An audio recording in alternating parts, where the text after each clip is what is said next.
조선 초기 조선의 제7대 임금 세조는 전국 8도의 관찰사들에게 특별한 조직에 하관했다. 도선비기와 흥도천기를 모두 거두어 들이고 기인의 소잔을 철저히 금지하라 라는 명령이었다. 시내는 통일신라 말 어느 날 솜단봉이라 불리는 이다 한적한 산에 올랐다. 그곳은 평소 사람의 발길이 드물어 나무뿐이나 잠시 머무는 이 매엔 복이 숨된 고요한 산중이었다. 그런데 그 고요한 정상에서 그는 너무도 기이한 장면을 마주하게 된다. 판도숨이 마치 몸달의 애타게 참낼 사람처럼 산 아래를 바라보며 조용히 서 있었던 것이다. 솜단곰은 경계심을 품고 조심스럽게 뒤에게 다가갔다. 가까이 다가갈수록 더 놀라운 것이 보였는데 멀리서도 별처럼 빛나는 그의 조눈은 그저 검산한 존재가 아니라는 것을 한눈에 알게 했다. 마치 홀린 듯 그 노승을 바라보는 순간 노승은 갑자기 혀를 차며 아쉬운 듯한 판식을 내뱉는다. 기장을 심어야 할 땅에 어찌 삼을 심었을꼬 나는 이해할 수 없는 말이었다. 솜단곰은 그의 시선을 따라 아래를 바라보았다. 놀랍게도 노승이 바라보던 그 땅은 다름 아닌 자신이 모시는 주인의 집이었다. 평범한 일이 아님을 직감할 솜단곰은 곧장 짐으로 달려나 주인에게 모든 것을 이야기했다. 호족은 이야기를 전해 듣고 이 노승이 평범한 인물이 아님을 깨달았다. 그는 수소문 끝에 노승과 마주하게 되었다. 스님께서 저희 지퍼를 보시고 탄식하셨다 하옵니다. 그 이유를 들을 수 있을까요? 그 말을 들은 노승은 깊은 눈빛으로 호족을 바라보며 충격적인 진실을 털어놓았다. 그대의 짐은 백두산에서 뻗어내려온 기운이 머무는 자리이니 천하의 명당이라 할 만한 곳이요. 허나 사람의 기호를 헤아리지 않고 모신고 짐을 지어 그 기호를 맡고 있으니 어찌 탄식하지 않을 수 있겠소. 그 말에 놀란 호족은 고개를 숙이며 그럼 제가 무엇을 해야 하나이까 하고 물었다. 노승은 잠시 침묵하나나 호족의 모습을 가만히 바라보며 입을 열었다. 지뢰 한 수를 물의 수와 같을 36칸으로 지으시오. 그렇게만 한다면 내년에는 반드시 귀한 아이가 태어날 것이오. 노승은 말을 마친 뒤 품에서 봉투 하나를 꺼내 호족에게 건넸다. 아이가 태어나면 이 봉투를 열어보시오. 그 안에는 아이의 이름과 함께 전해줄 말이 적혀 있습니다. 말을 마친 뒤 노승은 말없이 자리를 떠났다. 호족은 그의 말대로 즉시 집의 구조를 36칸으로 바꾸었다. 얼마 지나지 않아 그의 아내는 티기를 느끼기 시작했고 10달 소 건강한 아들을 낳았다. 호족은 노승의 말이 떠올라 봉투를 열어보았다. 그 안에는 놀라운 문장이 적혀 있었다. 산과 그를 어찌이다. 사만을 토마발 임금이야 완번. 깜짝 놀란 호족은 노승을 다시 찾아 나섰지만 그는 이미 자취를 단춘 뒤였다. 다만 이 노승의 이름만은 전해졌다. 그가 바로 신승으로 세간의 이름 높던 보선이었다. 나라가 어지러울 때마다 이 땅에는 수많은 예언서와 도청서들이 떠돌고 났다. 보려마 이씨가 나라를 얻을 것이라는 예언, 조선 소기 정씨가 나라를 세울 것이라는 전당록의 등장도 그러했다. 일은 민간에서 널리 휘자되었지만 대부분 실제 없는 이야기로 남는 경우가 많았다. 그러나 일례도 있었으니 바로 신라만의 명승도선이 남긴 보선비기였다. 그는 단순한 승려가 아닌 예언의 능력을 가진 인물이었다. 보선은 통일신라말, 불교계에서 명망 높은 인물이었으나 그의 이름을 더욱 빛나게 한 것은 바로 미래를 내다보는 신기한 능력이었다. 그의 예언 방식은 당시로서는 매우 특별했다. 고대 예언처럼 문이나 징조에 의존하지 않았고 자연의 이치를 바탕으로 풍수지리를 이용해 미래를 예언하였다. 그는 백두산에서 지리산에 이르기까지 온 나라를 돌며 명단을 찾아다녔고 그것을 바탕으로 나라의 흥망을 예측했다.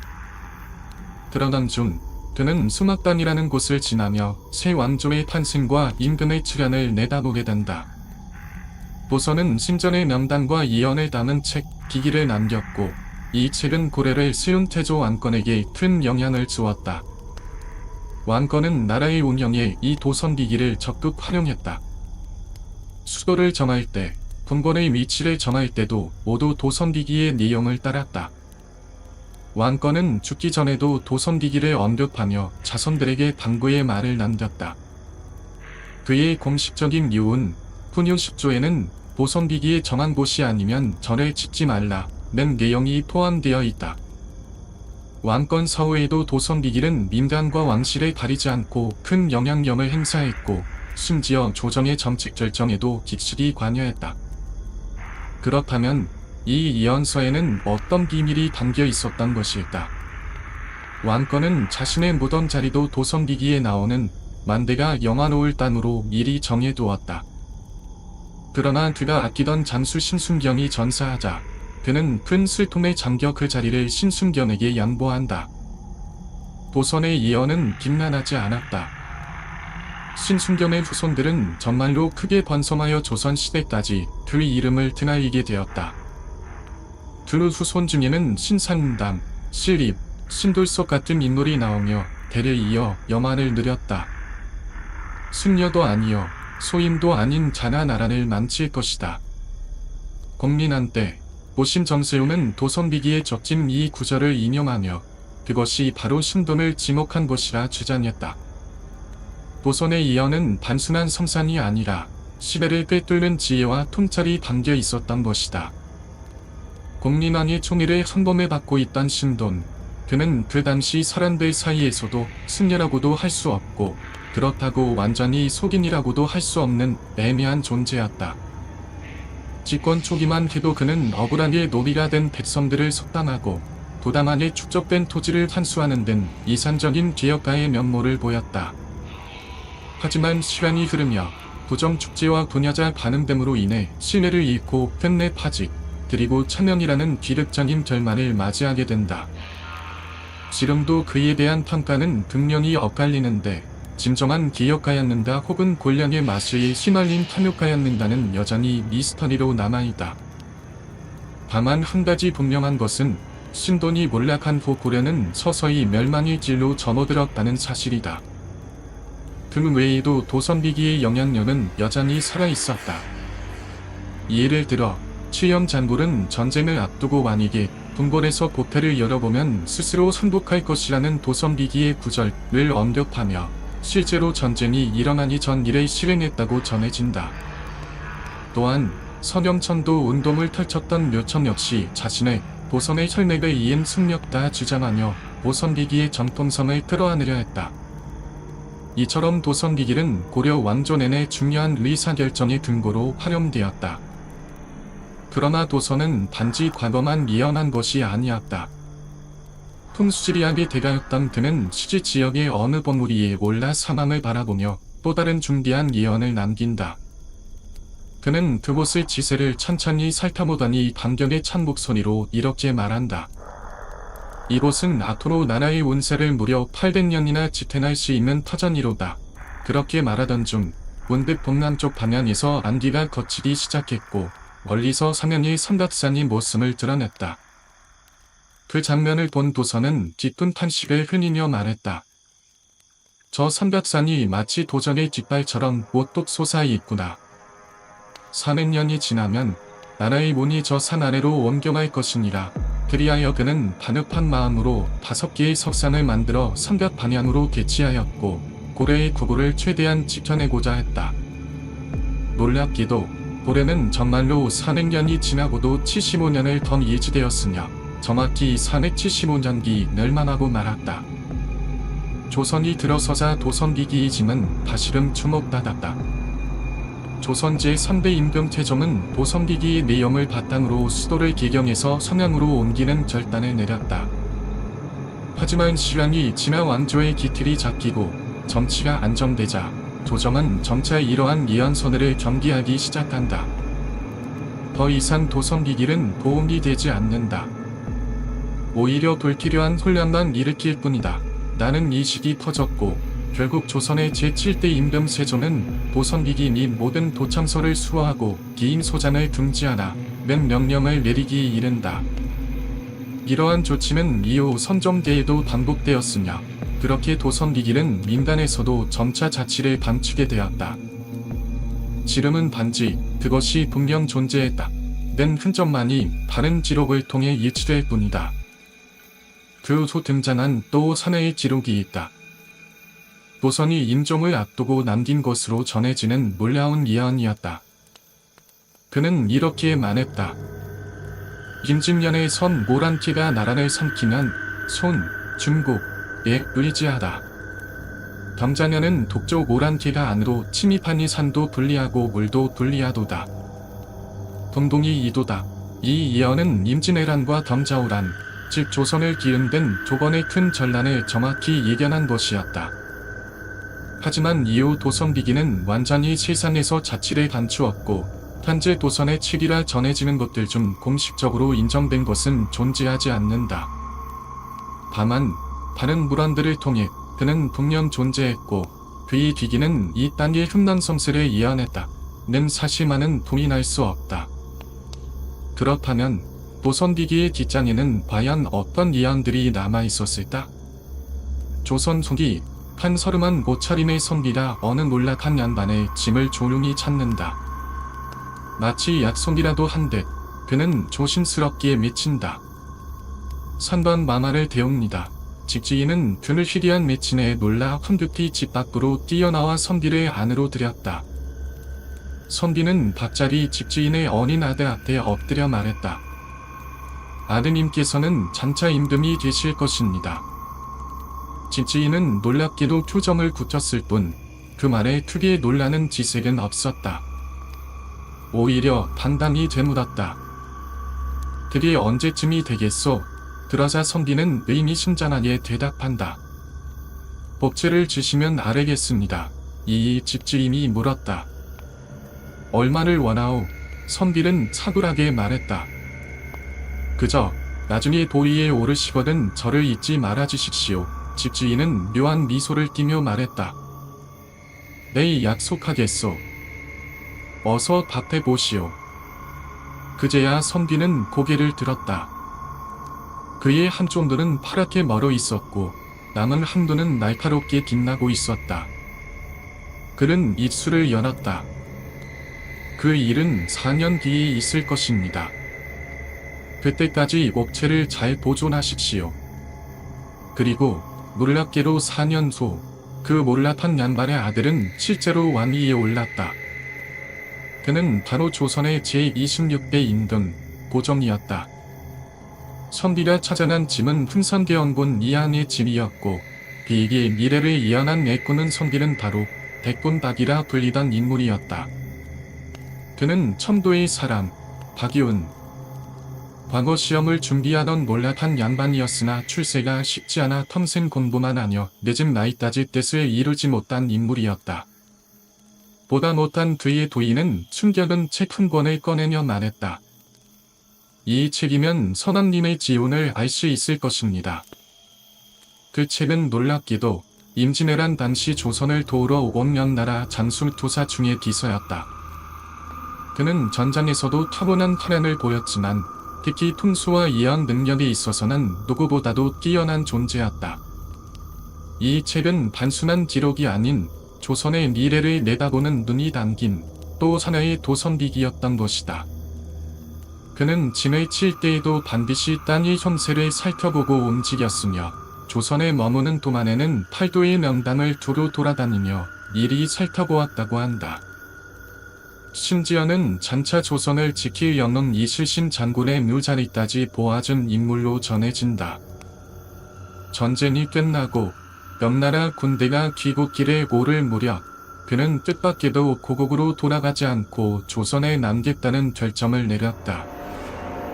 평소 명나라에 대한 예정이 각별했던 그였기에 다른 장수들은 그의 선택을 이해할 수 없었다. 모두들 고개를 갸웃거렸지만 머지않아 사람들은 그가 떠나지 않은 진짜 이유를 알게 된다. 그로부터 7-50년이 지나지 않아 그의 고국 명나라나 여친족이 세운 청나라에게 멸망하고 만 것이었다.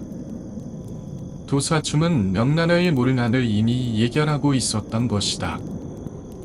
그는 자신의 신기한 재주를 책 속에 담아 면밀히 자손들에게 남겼고 훗날 그의 후손인 바디온의 처마 그 책을 건네주며 이렇게 말했다. 이 책이라면 서방님의 운명을 알 수 있을 것입니다. 전설로만 들었던 그 책을 손에 넣은 바디온은 손을 떨며 조심스럽게 책장을 넘기기 시작했다. 단 몇 장만 훑어보아도 이 책의 내용이 예사롭지 않음을 직감할 수 있었다. 그날 이후 바디온은 밤낮을 가리지 않고 책을 연구하기 시작했고 결국 온전한 내용을 터득하게 된다.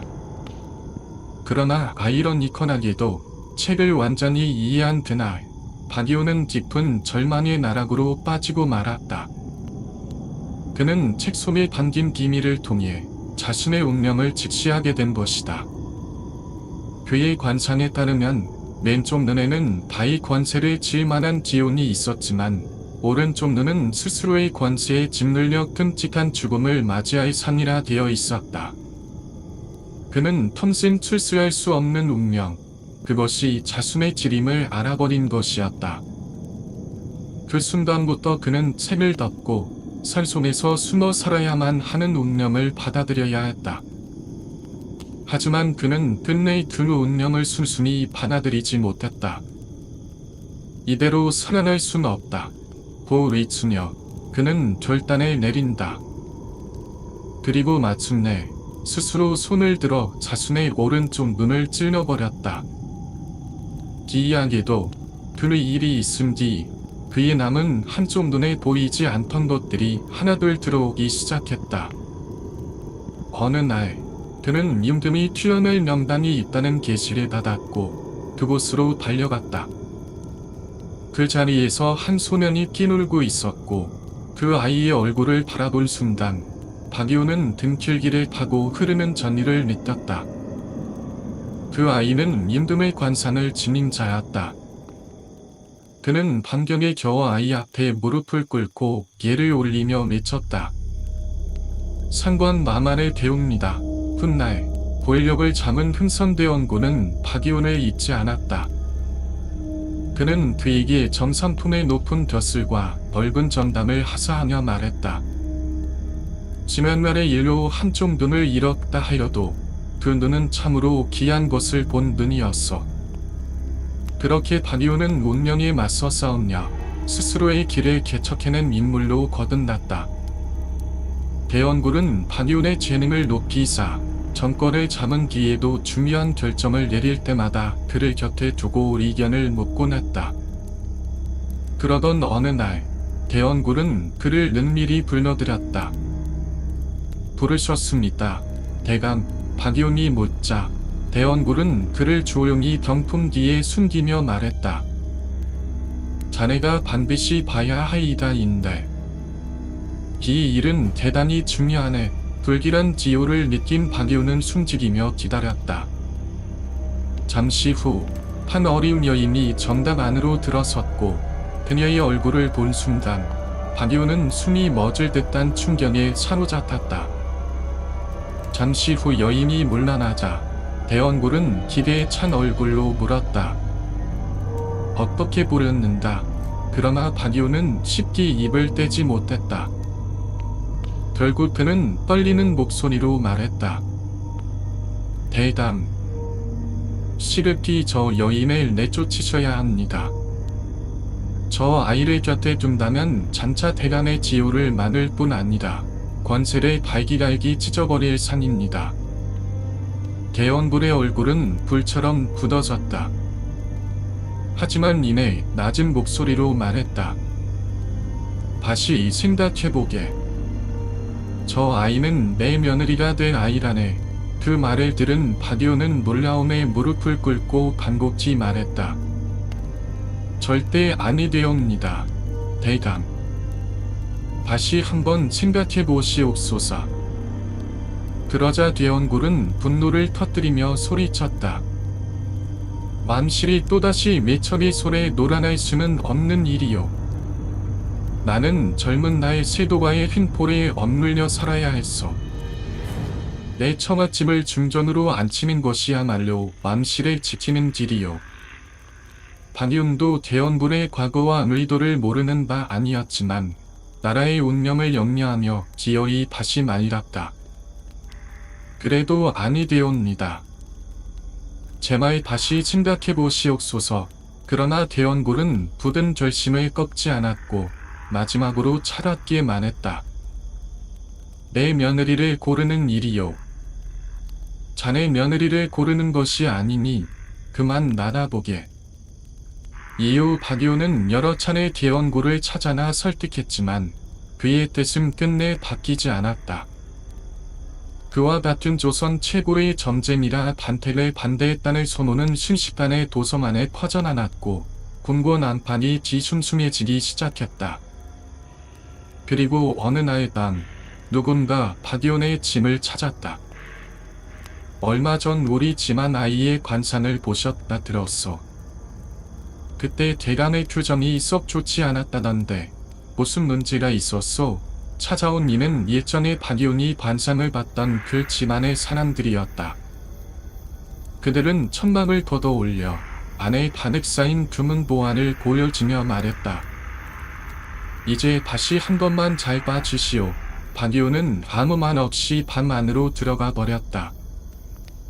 그러자 남자들이 소리를 지르며 위협하기 시작했다. 이미 정해진 것을 당신이 부정한다고 달라질 줄 아시오? 어서 다시 말해보시오. 그리고는 일제히 박이훈에게 달려들었다. 치욕과 고문이라도 불사하고 진실을 알아내려는 듯한 지지에 박이훈은 그치만 공포에 휩싸였다. 그는 황급히 주변을 더듬었고 마침내 지난날 자신이 스스로의 오른쪽 눈을 찔렀던 기억이 떠올랐다.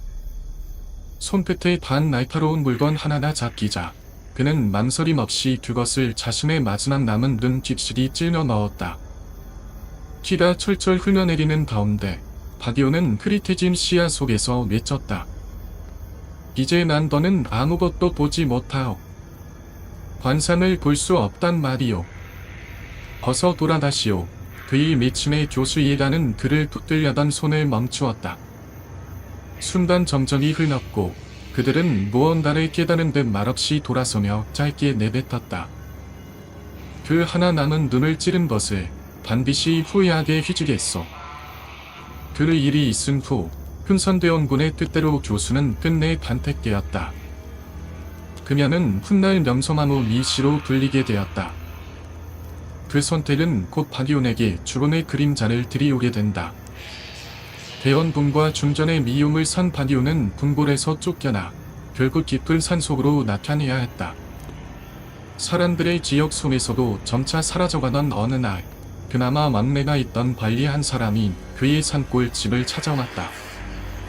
문을 두드렸지만 아무런 기척이 없었고 문을 열자 박이훈은 얼굴의 9구멍에서 피를 흘리며 고통스럽게 죽어가고 있었다. 그의 마지막 한마디는 이랬다. 내 재주나 결국 나를 잡아먹는구나. 그렇게 조선 최고의 관상가로 이름을 날렸던 박이훈은 기륵적인 최후를 맞이했다. 떠도는 말에 따르면 그의 죽음은 단순한 경사도 사고도 아닌 명성황후 미씨의 미움을 샀기 때문이라는 소문이 무성했다. 하지만 무엇보다 충격적인 것은 젊은 나이 스스로 본 자신의 관상이 그대로 들어맞았다는 사실이었다. 출세의 길은 멀고도 고통스러웠고 권세의 끝에는 기륵적인 종말이 기다리고 있었던 것이다. 그리고 박이훈이 그렇게 죽은 지 약 40년 소 그의 경고는 그대로 현실이 되었다. 흥선대원군은 민비의 손에 의해 실각했고 미씨는 자신의 예간을 대거 정치에 끌어들이며 대원군이 그토록 경멸했던 세도 정치를 다시 조선에 도활시켰다.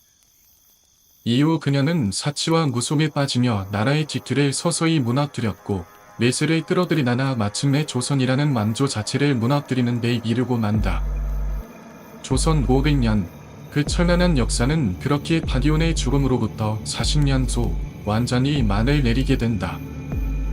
그렇다면 그날 박이훈이 민비의 얼굴에서 본 것은 무엇이었을까? 그것은 단순한 악상이 아니었을 것이다. 그것은 나라의 멸망을 예고하는 상징이자 천하의 운세가 뒤바뀌는 만국의 징조였는지도 모른다. 봄소고금을 만론하고 인류는 수많은 예언서와 도첨서에 열광해왔다. 그중 일부는 실제로 수백 년이 지난 뒤에도 저먹지 들어맞으며 사람들을 놀라게 만들었다. 예를 들어 16세기 노스트라다무스의 제시기는 수백 년 뒤 일어난 프랑스 대혁명과 시틀러의 등장을 예견했다고 전해지고 있다. 또 중국 당나라 시절 탄천된 추매도는 여성 상제 추천고우의 등장은 물론 제2차 세계대전 당시 일본의 탐한까지도 예견했다고 탐탐맞는다. 조선도 예외는 아니었다. 조선시대에는 남사무라는 인물이 남긴 이록과 이씨 왕조의 몰락과 정씨의 등장을 예언한 정당록 등이 유인하며 백성들에게 회자되었다. 그런데 조선의 전방을 예언했다는 또 다른 비서 하나 있었다는 사실은 잘 알려져 있지 않다. 그 예언서는 세상에 공개되면 조선이 멸망할 것이라며 비밀리에 숨겨졌다고 전해진다. 그것은 전국 선은사 미륵석불의 복잔 속에 고민되어 있었다. 때는 조선 소기 이석구라는 이름의 양반이 있었다. 그는 어느 날 전라도 관찰사로 부임하게 되었고 그곳에서 매우 이상한 소문을 듣게 된다. 선은사의 미륵석불 속에는 오래된 비서가 들어있는데 그것이 세상에 드러나는 순간 조선은 멸망하게 될 것이라 한다. 호기심이 많던 이석구는 그 소문을 확인하지 않고는 견딜 수 없었다. 그는 곧장 선은사로 향했고 그곳에서 거대한 석불을 마주하게 된다. 높이 솟은 난벽에는 5잔은 되어 보이는 거대한 마이불이 조각되어 있었고 그는 석불의 복잔 흔적을 발견한다. 복잔이란 불상을 만들 때 그 속에 서책이나 보화근을 넣는 도분으로 소문이 비서는 바로 그 복잔 안에 숨겨져 있을 것이라 여겨졌다. 이 석굴은 사다리를 놓고 불상 위로 올라갔다. 손이 닿는 작은 구멍 안을 더듬자 마침내 낡은 서책 하나가 손에 잡혔다. 떨리는 손으로 채를 꺼내든 그는 겉장을 넘기는 순간 하마터면 그것을 떨어뜨릴 뻔했다. 첫 장엔 이렇게 적혀 있었다. 전라남사 이고가 이를 열어보다 자신이 이고라 불리는 것에 소름이 끼친 그는 점심을 잃을 뻔했고 그 순간 많은 하늘에 천둥이 치기 시작했다. 그는 온몸에 소름이 돋는 것을 느꼈다. 이것은 감히 열어보아서는 안 되는 것이다. 더는 넘기지도 가져가지도 못하고 그는 그 책을 다시 원래 자리로 되돌려놨고 허겁지겁 산을 내려갔다. 이석구는 조선 속이 실제로 존재했던 뒤이므로 종종 천물을 관찰하며 미래를 예측했다고 전해진다. 그런 그조차 감히 그 기설을 끝까지 읽지 못할 정도였으니 그 서책에는 과연 어떤 내용이 담겨 있었던 것일까? 전설은 말한다. 선운사 마이불의 제자는 6세기로 거슬러 올라간다. 조선 제27대 임금이 검단선사라는 이름난 승려에게 부탁하여 남벽의 석불을 조각하게 했고 검단선사는 그 부탁을 받아들여 거대한 미륵석불을 완성했다. 그 후 1000년이 넘는 세월 동안 그 석불 속에 잠들어 있었던 비서. 그리고 그 비서의 전설은 이석구의 일화로 세상에 드러난다. 그러나 이야기는 거기서 끝나지 않는다. 이석구가 마이불을 떠난 지 70여 년이 흐른 어느 날 손이라는 섬을 가질 사내가 수십 명을 이끌고 선은산을 찾게 된다. 그가 찾고 있던 것은 과연 무엇이었을까? 그리고 그 비서 속엔 정말로 조선의 마지막을 예고하는 칠무의 예언이 담겨 있었던 것일까? 그들은 오래전부터 전해 내려오던 마이불 속 기결에 관한 이야기를 들은 뒤 기밀의 실체를 직접 확인하기 위해 선은산을 찾은 것이었다. 수십 년이 이르는 일행이 함께했으며 모두 손씨 섬을 가질 사내를 중심으로 움직이고 있었다. 이에 선은사의 승려들은 겁을 먹었다. 수십 년 전부터 그 기결의 존재를 알고 있었기에 그들이 그것을 꺼내는 순간 하늘의 재앙이 닥칠 것을 두려워했다. 그래서 한다운 한뜻으로 그들을 말렸다. 하지만 사내는 주저함 없이 맺혔다. 벼락이 치면 그 또한 판단하겠다. 그러고는 거대한 석굴 위로 오르기 시작했다. 그는 사다리를 타고 복장까지 올라난 뒤 준비해온 도끼로 석굴의 복장을 숨껏 부수었다. 그 순간 사람들은 숨을 죽였고 하늘을 바라보았다. 과연 전학이 내릴 것인가? 그러나 놀랍게도 하늘은 잔잔했다. 천둥도 번개도 치지 않았다. 그는 비로소 복장 안에서 낡은 서책 하나를 꺼냈다. 그 서책은 바로 이보가 두려움을 잊지 못했던 그 기사였다. 사내는 기장을 넘겨 끝까지 읽어보았고 그 책을 토내하는 채 이 산 안으로 사라졌다. 그로부터 2년 뒤 그의 이름은 조선 팔도에 퍼져나가게 되었다. 그는 다름 아닌 도만농민운동의 지도자 손하줌이었다. 백성을 도탄해서 고하고 썩어 빠진 세상을 바꾸기 이미 일어선 그가 바로 마이블 속 기결을 손에 넣은 인물이었다. 그가 기설을 얻었다는 소문은 빠르게 퍼져나갔고 도만의 접기들이 앞다퉈 그의 곁에 모이기 시작했다. 마치 천명을 받은 자처럼 그의 이름은 백성들 사이에서 메시아와도 같은 존재가 되었다. 조선을 멸망시킬 예언이 담겼다던 그 기설을 손에 넣은 사람, 바로 그가 백산에서 봉기를 일으킨 도마군의 정신적 지도자였다. 그들이 일으킨 봉기의 기세는 실로 대단했다. 금세 여러 광부를 무찌르고 전주성을 함락시키는 데 성공하였다. 전주는 단순한 도시가 아니라 조선 왕조의 정신적 고향과도 같은 땅이었기에 이 사건은 조정에도 큰 충격을 주었다. 많은 이들이 말하기 시작했다. 이대로라면 그들은 하면까지 치고 올라나 조정을 뒤엎고 새로운 나라를 세울지도 모른다. 그리고 그 모든 일련의 사건이 마이블 속 예언서와 맞물려 돌아가고 있었다. 하지만 일은 곧 반전된다. 위기를 느낀 조정은 어리석게도 스스로 살을 불러들이고 말았다. 도마부를 자체적으로 진압할 수 없다고 판단한 조정은 청나라에 군사 파병을 요청한다. 청부는 기다렸다는 듯 조선의 발을 디뎠고 이 일본 역시 텐진 조약을 근거로 조선의 담력을 투입했다. 조선의 땅은 순식간에 이권을 둘러싼 전쟁터로 전락하고 말았다. 도만농민군은 절박할 심정으로 침략군과 싸웠지만 오금치와 퇴인에서 큰 패배를 겪게 되고 결국 손아줌은 전봉준과 함께 붙잡혀 천명을 당하게 된다. 그들이 그토록 희망했던 새 세상은 끝내 이루어지지 못했고 마이블 속 기서의 힘반은 다시 미궁 속으로 사라졌다. 그러나 안타깝게도 예언의 내용은 정확히 맞아떨어졌다. 조선은 이후 메시에 휘둘리다 결국 역사의 귀한 길로 사라지게 된다.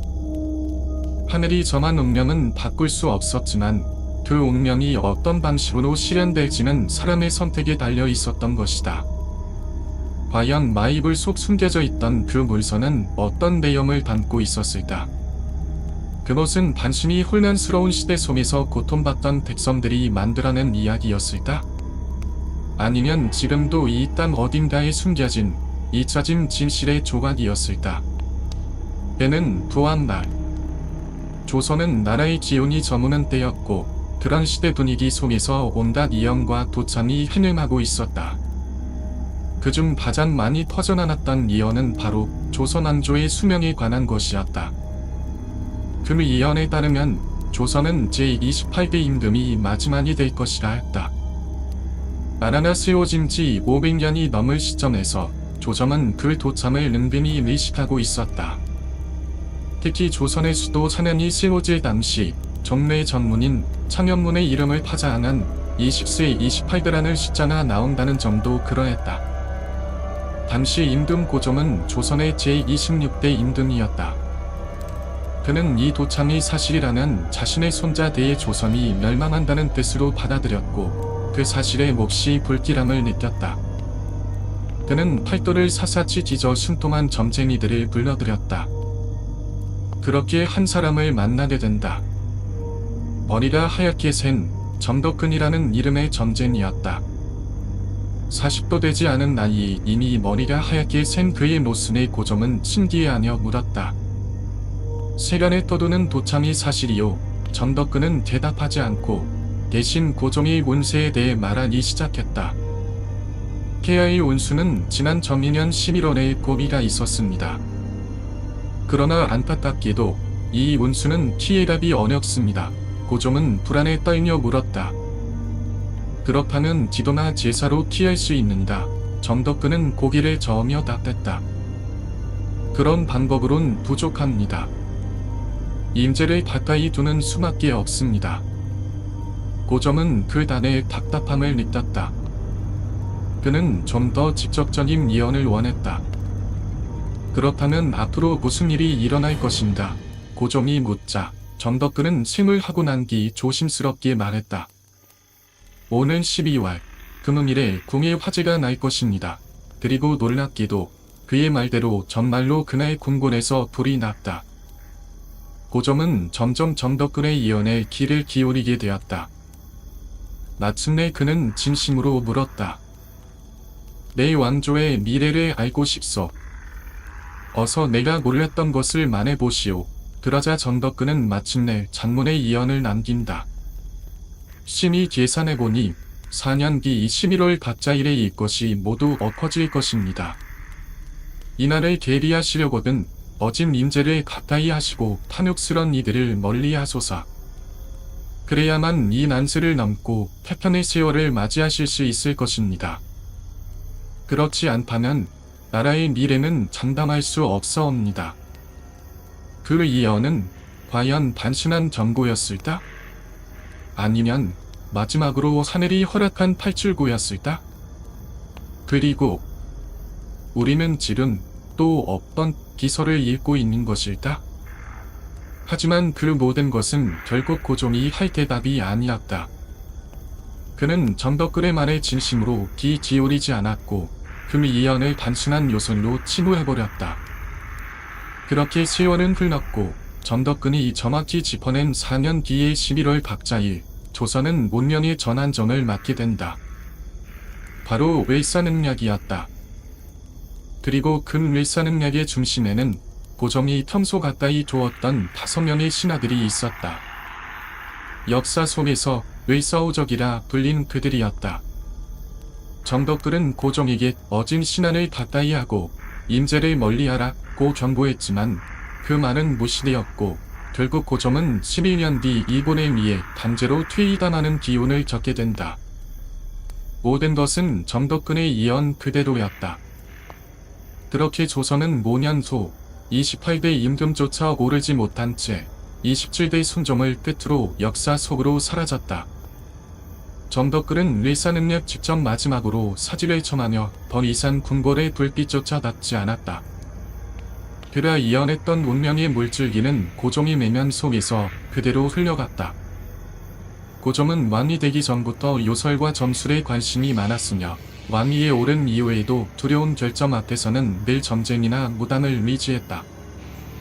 그런 그의 성향은 특히 을미 4년 이후 더욱 순해졌다. 살아나는 왕비 명성황후가 일본 자객에 의해 품 안에서 무참히 시해당한 사건. 왕후가 그렇게 죽는 걸 두 눈으로 목격한 고종은 매일의 공포와 슬픔 속에서 살아가야 했다. 그러던 어느 날 춘주의 땅에서 놀라운 소문이 들려왔다. 죽을 사람의 훈령을 보는 기임이 있다 하옵니다. 그 이야기 기가 솔깃해진 고종은 즉시 사람을 보내 그를 궁으로 불러들였다. 얼마 후 궁에 도착한 이는 선관이라 불리는 무당이었다. 고종은 그를 보자마자 다급히 물었다. 나는 중전이 보고 싶구나. 얘 눈엔 중전의 훈련이 보이느냐? 이에 선관은 조심스럽게 대답했다. 이승과 저승은 서로 다를 세계라 항상 그러하진 않사옵니다. 며칠 뒤 고종은 명성황후를 위한 의식을 거행하기로 했다. 의식이 한참이던 중 선관은 갑자기 돌연히 계단 앞에 달려나가 바닥에 엎드렸다. 물으면 고종이 물었다. 무슨 일이냐? 그러자 선관은 온몸을 부르르 떨며 대답했다. 황후의 신령께서 지금 이 제다를 고르고 계십니다. 그 말을 들은 고종은 자리에서 일어나 황후가 앉던 자리를 쓰다듬으며 눈물을 흘리기 시작했다.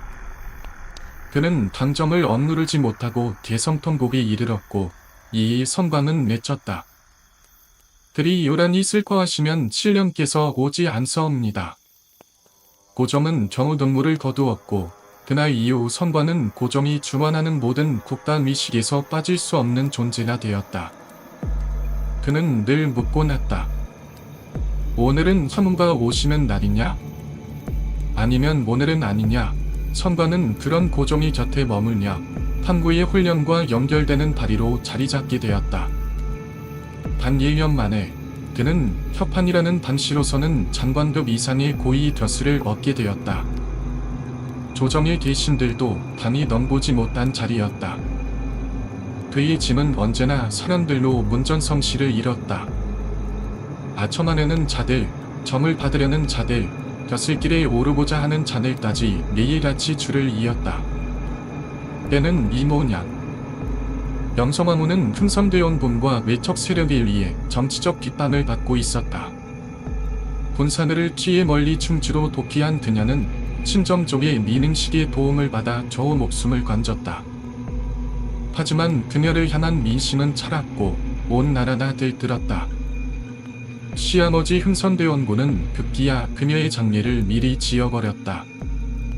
살아있는 며느리를 이미 죽은 자로 치부하며 부무로의 복귀를 철저히 막은 것이었다. 그렇게 명성황후는 절망의 나날을 보내고 있었다. 그때 그녀의 안위를 걱정한 민임식이 한 무녀를 데려왔다. 마마, 이 여인은 금방에서 가장 염한 무녀라 하오니 한번 말씀을 들어보시지요. 무단이 아니라도 어떤 힘이든 의지하고 싶었던 명성황후는 그 무녀를 즉시 맞이하였다. 무녀는 자신의 신분도 밝히지 않은 채 조용히 그녀의 얼굴을 바라보더니 말했다. 부일께서는 큰 우를 지닌 분이십니다. 한년에 반드시 돌아가시게 될 테니 너무 걱정 마십시오. 절망에 잠겨있던 명성황후에게 그 말은 한 줄기 빛과도 같았다. 더 자세히 말해보거라. 그러자 무녀는 눈을 반짝이며 설명을 이어갔다. 지금 계신 곳, 독산은 보름을 상징하고 이산은 하면을 바라보는 서북쪽, 즉 여름 8월을 뜻합니다. 이는 곧 부임께서 8월 보름날 한양에 판봉하게 될 운명이란 뜻이지요. 무녀의 이언은 명성황후에게 강한 확신을 심어주었다. 그녀는 그날부터 무녀 막씨를 자주 불며 점을 보게 하였고 그녀에게 쓸 수 없이 많은 포상을 내렸다. 무녀 막씨는 명성황후에게 있어 수호령과도 같은 존재가 되었다. 그리고 놀랍게도 무녀의 말대로 명성황후는 얼마 지나지 않아 봄으로 돌아오게 된다. 물론 그날은 예언된 8월 보름은 아니었고 실제로는 그보다 며칠 앞선 날이었다. 하지만 명성황후는 그런 사소한 차이를 중요하게 여기지 않았다. 그녀는 무녀 막씨를 마음 깊이 신뢰하고 총애했다. 이제 그녀에게 바치는 단순한 무단이 아니라 자신의 신명을 지켜주는 영적인 존재, 신령과 이어진 발이었던 것이다. 그런데 과연 그 이언은 진실이었을까? 아니면 다시 시작된 조선의 기극에 불과했을까? 급기야 고종은 진령군에게 공신에 버금가는 자기까지 내리게 되었고 그녀는 조선에서 천민 출신 무당로는 처음으로 영군대감이라 불리는 위치에 오르게 된다. 그야말로 진실로 영험하다는 말이 실현된 시대였다. 진령군 박씨는 명성황후의 절대적인 총애를 듬었고 하늘처럼 떠받들어졌다. 고종과 명성황후 모두 그녀를 각별히 신뢰했고 고종은 그녀를 위해 천덕궁 바로 옆에 별도의 사당까지 세워주었다. 박신정변 당시 고종이 신하들의 만류를 뿌리치고 목숨을 걸고 관외의 사당으로 피신했던 일 또한 진령군의 조언이 있었기 때문이었다.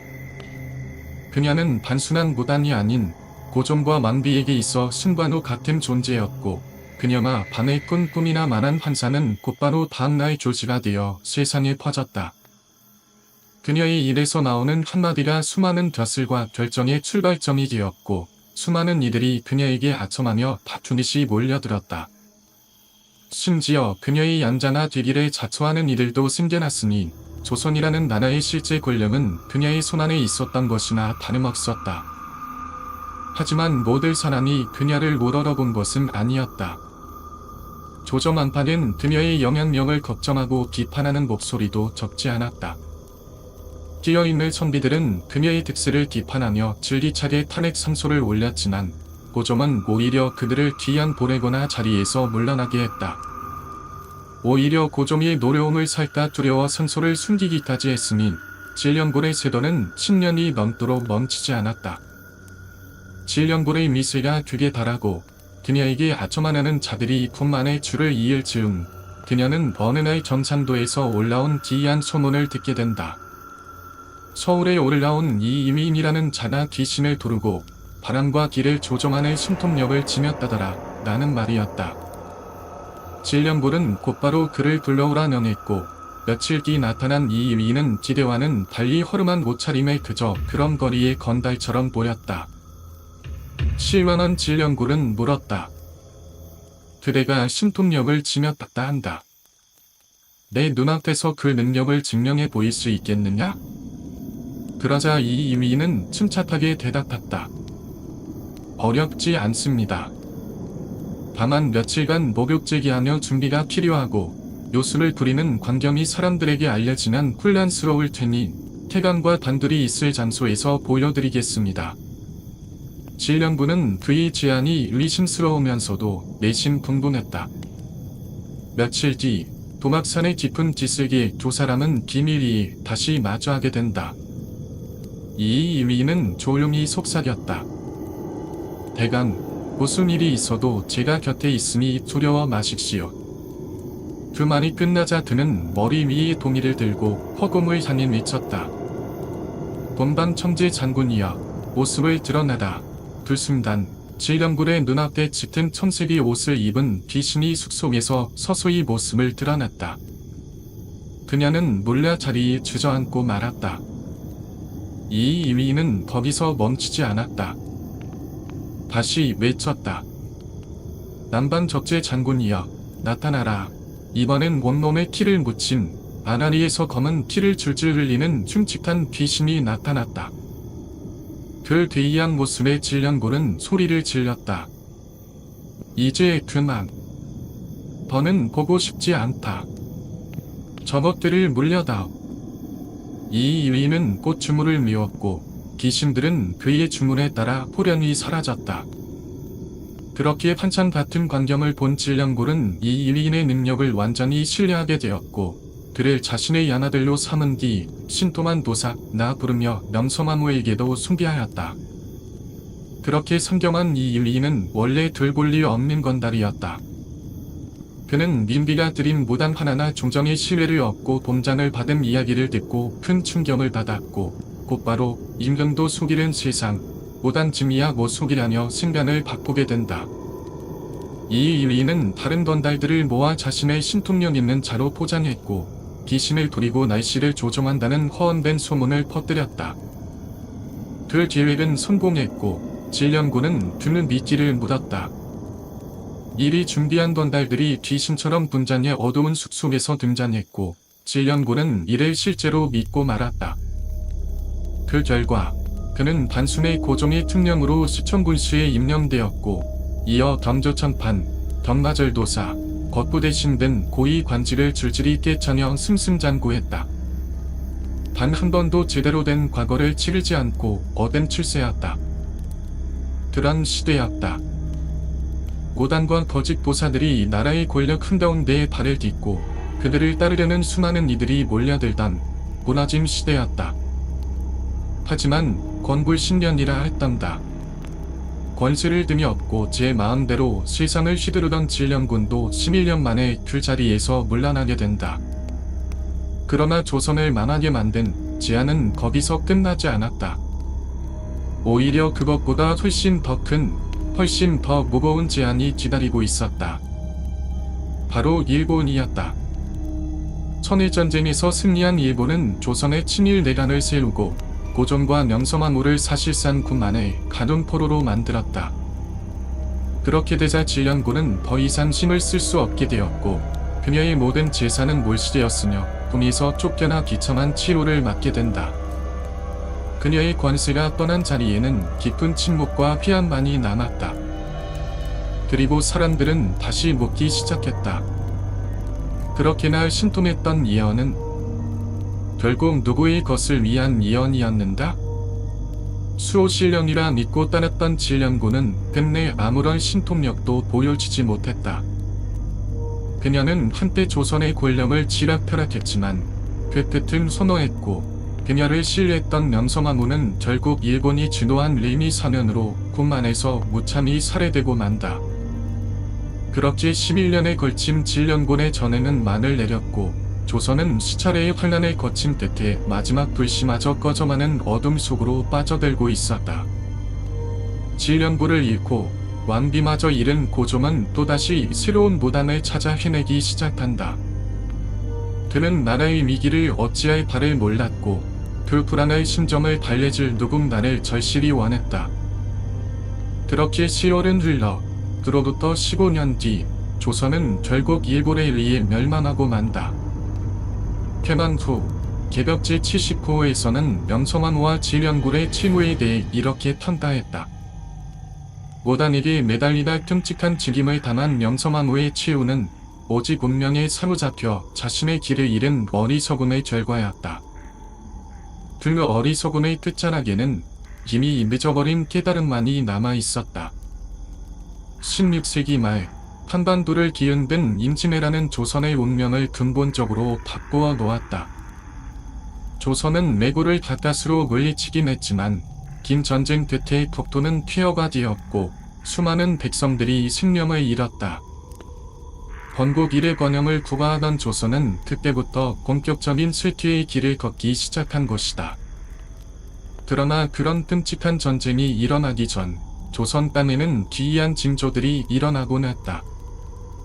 마치 다나올 재앙을 미리 전보하기라도 하듯 하늘과 땅은 이상한 전환을 보여주었고 사람들의 마음에는 설명할 수 없는 불안이 퍼져나갔다. 야말선초의 이암다이자 풍수지리학자로 이름난 모학대사는 일찍이 이성기의 꿈을 해석해 그가 장차 왕이 될 것임을 예언했고 그의 아버지 이자춘의 묘자리를 직접 잡아주며 가문의 영성을 이끌었다. 이성길은 왕위에 오른 후 모함을 스승으로 삼고 왕사로 봉하며 특별히 모대했다. 새로운 도읍지를 찾기 위해 모학과 전도전이 함께한 어느 날 남경에 도착한 모아는 기쁨 가득한 표정으로 외쳤다. 이곳만큼 도읍지로 좋은 곳은 없습니다. 이란산을 주산으로 삼고 저우에 도박산과 남산이 있어 궁궐이 동쪽을 바라보도록 하신다면 나라의 복이 천대까지 이어질 것입니다. 그러나 전도전은 고개를 저으며 반박했다. 이곳이 길지라는 점은 동의합니다. 하지만 제왕의 궁은 예로부터 동쪽을 향해 짓지 않았습니다. 이난산 대신 도박산을 주산으로 삼아 궁이 남쪽을 바라보게 하시지요. 두 사람의 의견은 끝내 좁혀지지 않았고 태조 이성계는 결국 전도전에 손을 들어주었다. 동쪽을 향한 궁궐은 전례가 없으니 선봉의 뜻에 따르도록 하겠습니다. 모학대사는 깊이 탄식하며 말했다. 200년 뒤에 틀림없이 오늘 제 말을 떠올릴 날이 있을 것입니다. 그리고 정말로 정확히 200년 후 조선은 임진왜란이라는 대재앙을 맞이하게 된다. 매곤의 침입으로 궁궐은 불에 타버리고 온 나라나 도탄에 빠지게 된 것이다. 모학대사가 우려했던 관악산의 불기운은 결국 그대로 현실이 되었다. 모학은 그 외에도 여러 예언을 남겼다. 선조가 통치하던 무자년에 이르러 그의 예언 가운데 한 구절이 갑자기 회자되기 시작한다. 구름의 부리에 산이 솟고 달이 여울에 떨어지니 어디로 가버리고 또 어디에서 올 것인가. 당시에는 그 뜻을 아무도 이해하지 못했지만 임진년이 되어 왜군이 한양을 공격하자 사람들은 뒤늦게 그 의미를 깨닫는다. 조선왕조실록에서는 이 구절을 다음과 같이 풀이하고 있다. 구름의 부리는 바위, 곧 판금대를 뜻하고 산이 솟는다는 말은 신립 장군의 이름을 뜻하며 달이 여울에 떨어진다는 것은 신립이 단물에 몸을 던져 자결한 일을 의미한다. 어디로 가버리고 어디에서 올 것인가는 도성을 떠나 피난다는 백성과 도성에 들어온 왜군의 모습을 가리킨다. 실제로 전쟁이 일어나기 전 한현이는 이상한 도미와 미녀가 떠돌았고 그 가사들은 전쟁과 혼란을 암시하고 있었다. 어떤 도면은 기오는 나의 선조가 날아갈 것이라 는 의미를 담고 있었으며 또 다른 노래는 명나라 원군이 백성을 괴롭히리라 는 내용을 담고 있었다. 그러나 그 모든 뜻은 재앙이 닥친 뒤에야 해석되었다. 이미 늦은 소리였다. 임진왜란이 발생하기 전 용년의 어느 날 도섬 성북판에서 귀신의 통곡처럼 끔찍한 울음소리가 울려 퍼졌다. 그 울음소리는 점점 커지더니 결국 사람들의 귀를 찢을 듯한 소리로 변하였다. 소리의 주인은 숭례물을 통과해 섬 안으로 들어온 낯선 여인이었다. 그녀는 한 손에 붉게 물든 집 한 채를 움켜쥐고 있었고 온몸은 피투성이었다. 그녀는 아무 말 없이 궁궐 쪽을 향해 걸어가기 시작했다. 피를 흘리는 그 여인의 걸음은 멈추지 않았고 그녀가 지나가는 곳마다 붉은 피가 바닥을 덮어버렸다. 결국 도섬 전체가 그녀가 흘린 피로 붉게 물들었다. 그리고 그녀가 꿈 안으로 발을 들이자 산 안에서 갑자기 불이 일기 시작했다.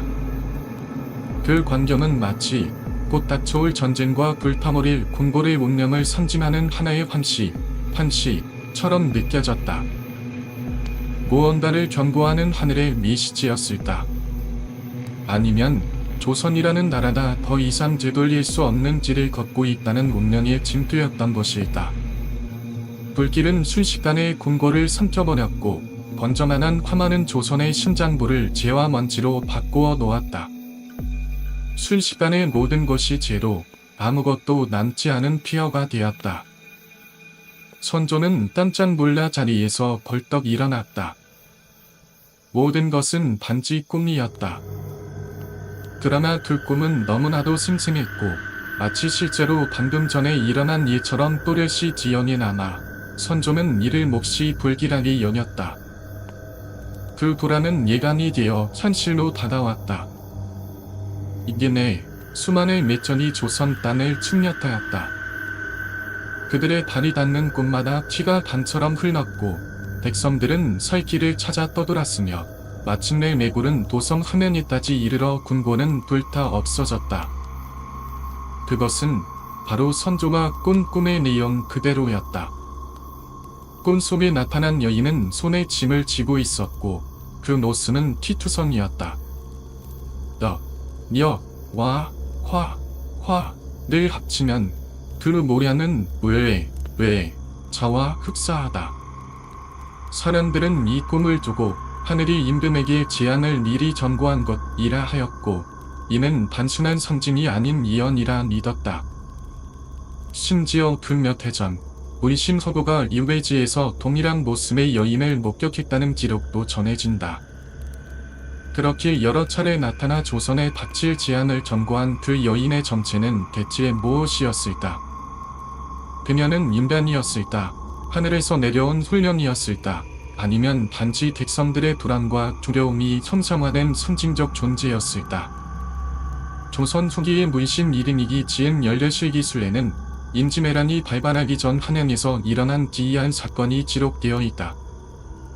한양의 선비들이 빈명, 천명씩 무리를 지어 미친 짓과 기이한 행동을 서슴없이 행하였다. 그들은 무단히 흉내를 내며 덤실거리며 춤을 추고 장례를 치르는 흉내를 내며 펑충거리며 흙을 밟았다.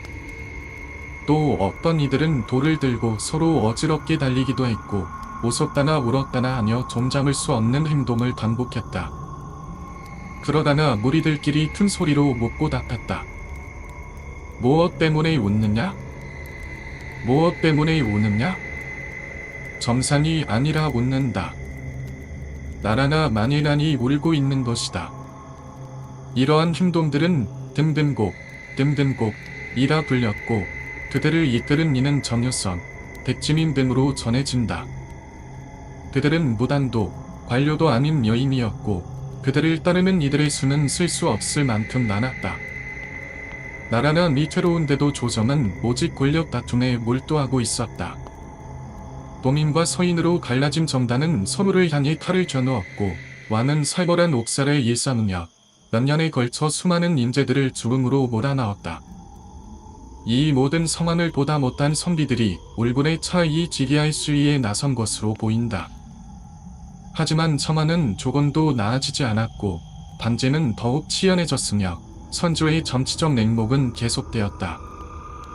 그리고 결국 그로부터 3년 후 전쟁이 발발하면서 모든 기이한 현상과 동요는 끝나게 되었다. 임진왜란이 터지기 직전 한양에선 다른 기이한 징조들도 목격되었다. 단물 위로 수많은 자라의 자체가 떠올랐고 반첨 안의 물은 반잔을 넘을 정도로 넘쳐 흘렀다. 이는 단지 자연의 변화가 아닌 하늘이 내리는 경고로 여겨졌다. 하지만 아무리 많은 징조와 예언, 환상이 나타났어도 조선은 그것을 무시했다. 그들은 경보를 흘려보냈고 결국 다가오는 침략에 제대로 대비하지 못한 채 온 국토는 피와 불로 가득 찬 전쟁의 한복판에 서게 되었다. 이 모든 일련의 현상들, 오학대사의 예언, 질연공과 같은 무당의 득세, 보섬 안에 뒤흔든 여인의 환상, 선비들의 괴이한 시위, 그리고 예언처럼 맞아떨어진 전쟁의 시기까지. 그 모든 것들은 단순한 모연이었을까? 혹시 누군가는 이 모든 재앙의 그림자를 알고 있었기에 모창이나 노래, 기이한 이야기의 형태로 조선에 경고를 보내려 했던 것은 아닐까. 그러나 세상은 언제나 그러하듯 그것이 예언인지 허상인지 혹은 인간 내면의 불안이 만든 환상인지조차 분간하지 못한 채로 그렇게 역사는 흘러가고 만다.